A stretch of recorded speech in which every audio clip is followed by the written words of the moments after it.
여러분 안녕하세요, 따님입니다. 오늘은 제가요 종교적인 이야기, 제가 들었던 기이하고 또 오묘하고 조금 신비스러운 이런 이야기를 여러분들한테 한번 나눠드리려고 합니다. 여러분도 같이요 제가 느꼈던 그런 감정 같이 느끼시기를 부탁드립니다. 티벳이라는 나라가 있습니다. 하늘과 땅이 만나는 신의 나라라고 하죠. 히말라야 산맥으로 둘러싸여 있고 해발 4,000m가 넘는 고지에 위치해서요 많은 식물이나 동물, 이런 생물이 살기에는 굉장히 척박한 한계에 있는 그런 땅입니다. 이쪽 땅에서 많은 사람들이 농사를 짓거나 가난하게 삶을 살아왔죠. 환경이 안 좋으니까 농작물이 잘 되기도 어려웠고요. 대신에 굉장히 경건하고 이렇게 자연적인 환경으로 인해서 종교라든가요 이런 철학, 사상들이 굉장히 발전한 나라입니다. 물질적으로는 굉장히 가난하고 낙후된 나라지만 정신적으로 이 수양과 마음의 종교적 의미는 굉장히 깊은 나라입니다. 여러분들한테요 이 나라에서 전해지는 슬프고도 기이한 이야기를 한번 소개를 제가 드리도록 하겠습니다. 세상에서 가장 아름답지만 슬픈 우리 언니 이야기를 시작하겠습니다. 저한테는요 아주 어릴 적 말을 못하는 언니가 있었습니다. 산속에 녹지 않는 눈처럼 순결한 하얀 피부의 언니를 마을 사람들은요 벙어리 누나이라고 불렀습니다. 어느 날 언니가 사라졌지요. 마을 사람들은요 사라진 언니를 아무도 찾지를 않습니다. 언니의 이름인 벙어리 누나이, 이름조차도 부르지도 않고요 서로에게 잊혀져 갔습니다. 하지만 난 언제까지나 단 한 번도 언니를 잊어본 적이 없습니다. 내가 그때 언니만큼요 커지고 어느 날 아주 이상한 일들이 생겼습니다. 가만히 있는데 가슴이 마구 뛰고요. 하늘을 보면 눈물이 막 나왔죠. 길을 그냥 막 걸어가게 되고 가만히 앉지도 또 서 있지도 못하고요. 안절부절 난 보이지 않는 그런 길을 따라 뛰어가기만 했습니다. 그때 언니의 목소리가 들렸습니다. 한 번도 들어보지도 못했고 제가 알지도 못했던 언니의 목소리였는데요. 그 언니의 목소리가 들렸습니다.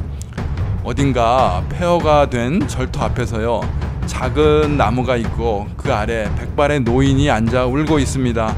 아주 깊게 패인 검은 주름살들이 많았는데요. 그 속으로 거미가 들어가려고 하는데 그것도 모르고 그 노인은요 자꾸 중얼거리기만 합니다. 언니의 피부보다 더 하얀 머리, 그런 머리를 가진 노인입니다.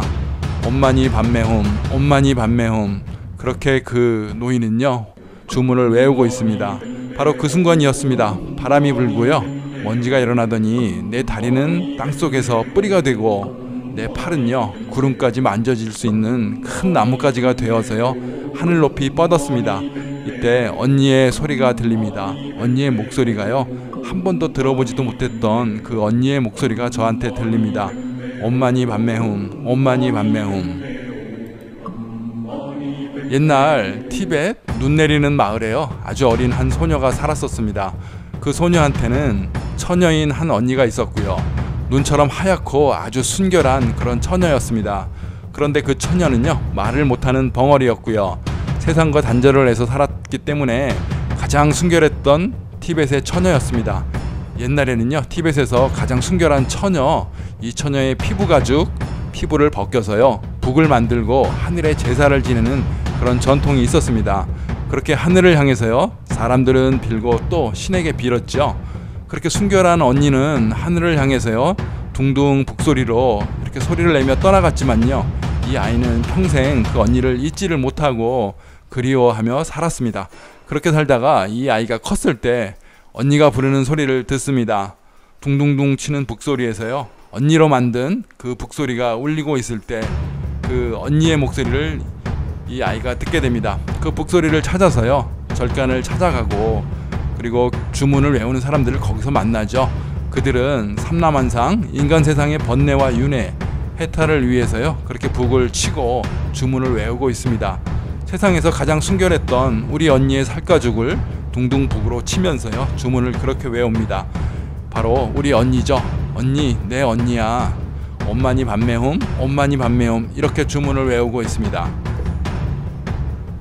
자, 이 글들은요 제가 만든 게 아니고요 다다와라고 하는 중국의 여가수, 그리고 또 상해음악원 허신투엔이라는 교수에 의해서 만들어진 음악 앨범입니다. 1994년도에 발표된 시스터 드럼, 언니의 북소리 언니의 북이라는 앨범이거든요.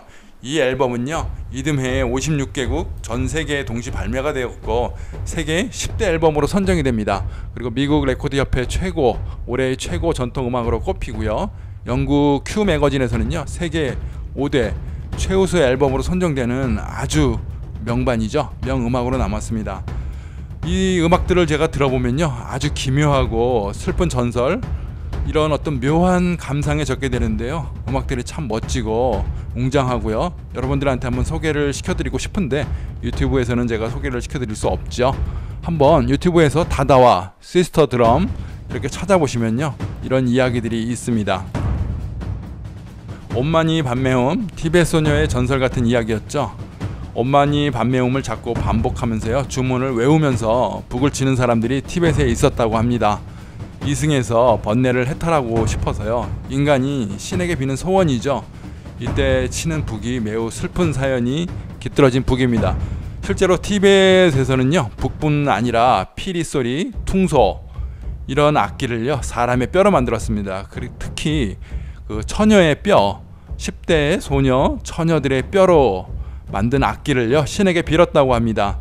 또 어떤 경우는요, 악기 중에 이게 북처럼 생겨가지고 소고라고 하나요? 양쪽에 북처럼 이렇게 어떤 줄을 달아가지고 흔들어서 치는 북 같은 작은 미니 북 같은 이런 악기가 있습니다. 이런 북을요, 해탈하신 스님들의 이 두개골 머리뼈를 잘라가지고 그 두 개의 뼈를 합쳐가지고 이런 악기를 만들어서 빌었다고도 하는데요. 하늘에다가 이렇게 제사를, 사람의 뼈라든가 가죽으로 이렇게 제사를 올리는 이유는 신에게 더 가까이 갈 수 있고, 순결하고 또 이런 스님들의 어떤 해탈한 이런 경지에 이른 스님들의 어떤 정신이 신에게 더 가까이 갈 수 있고 신을 부를 수 있기 때문에 그런 악기를 사용했다고 합니다. 산스크리트어로 만들어진 옴마니 반매움이라는 주문이죠. 우리나라 사람들도 한국에서도 많이 그렇게 빌고 반복하는 주문입니다. 사람들은 왜 이렇게 많이 이렇게 빌었을까요? 깨달음의 세계를 도달하고 싶어서요. 세상에서는 좀 동떨어지고 천국이나 뭐 이대와 이런 것들하고는 좀 다르죠. 자신 속에, 내 마음속에 내재하면서요, 내 자신이 변화된 깨달음의 차원, 열반, 해탈 이런 것들을 추구하는 이런 소원을 비는 용어입니다. 자, 이는 모두 번뇌가 소멸되고요, 어느 것도 집착하지 않는 내 마음의 평안한 상태, 이런 상태를 해탈을 원하는 그런 뜻이죠. 이런 피안의 세계에 도달하는 인간들의 마음은 무엇이었을 거고 또 무엇을 얻기 위해서요, 그렇게 신에게 이렇게 빌었는가 궁금합니다. 속세를 벗어나기 위해서요, 속세 인간들을 제물로 바치고 또 순결한 처녀의 몸으로 북을 만들어 이렇게 쳤던 것이죠. 티베트에서는 특이한 문화들이 많죠. 조장이라고 하는 문화가 있습니다. 새 조자를 써서요, 새를 이용한 장례를 치르는, 여러분도 많이 TV나 이런 데서 보셨을 거예요. 독수리들한테 사람의 시체를, 죽은 사람의 시체를 주죠. 이렇게 해서 속세를 벗어나는 장례 문화가 있는데요, 이때 독수리들한테 사람의 살가죽을 벗겨주고요, 피부 이런 걸 벗겨가지고 살을 잘 발라냅니다. 도려내고 먹기 좋게 잘게 부자일수록 사람들이 이제 잘게 쓸어달라, 잘게 잘라서요, 독수리들이 남김없이 다 먹게 해달라 이렇게 빈다고 합니다. 또 다 먹고 나면요, 뼈까지 스님들이 뼈를 다 부수고 이렇게 가루로 만들어 가지고요, 곡식에 섞어서 새들에게 나눠주고 하나도 남김없이 이렇게 준다고 하거든요. 이런 이유는 새들이 이 사람의 뼈와 육신, 고기를 다 먹고요, 하늘 높이 올라가서 날아가면 이 사람의 영혼, 좋은 세상, 다음에 좋은 세상을 향해 날아갈 수 있기 때문에 이렇게 한다고 합니다. 뭐 종교가 다르니까요, 한국하고는 뭐 많이 다르죠. 그래서 세계 사람들이 좀 어떻게 보면 경악을 하기도 했죠. 이런 문화가 있는 것에 대해서 깜짝 놀라기도 했습니다. 이렇게 티베트에서는요, 육신은 그저 영혼에 남아있는 한 어떤 작은 부분일 뿐이고요, 윤회를 통해서 다음 세상으로 떠나가기 때문에 사람의 몸이 고행을 하고 수행을 하는 것을 어렵지 않게 이렇게 생각을 하고 있습니다. 그래서 많이 보셨을 겁니다. 자해도 하고 또 아주 지독한 어떤 그 수련을 통해서 이렇게 열반의 세계, 정신적 해탈을 얻기 위해서, 열반을 가기 위해서 노력을 하는 사람들이 티베트에서는 많습니다. 자, 오늘 티베트 이야기 기이하기도 하죠. 이런 이야기를 여러분들한테 한번 나눠드렸습니다. 종교적인 이야기니까요. 이렇게 세상에는 종교와 철학으로 사는 이런 나라도 있다는 거 한번 뭐 지나가면서 한번 들어보시면서요. 북소리 어땠을런지, 그 당시에 그 소녀의 마음은 어땠을런지, 북소리에서 언니의 목소리를 느끼는 이런 전설 같은 소녀의 슬픈 이야기 여러분들한테 한번 소개시켜 드렸습니다. 자, 시청해 주셔서 감사합니다. 고맙습니다.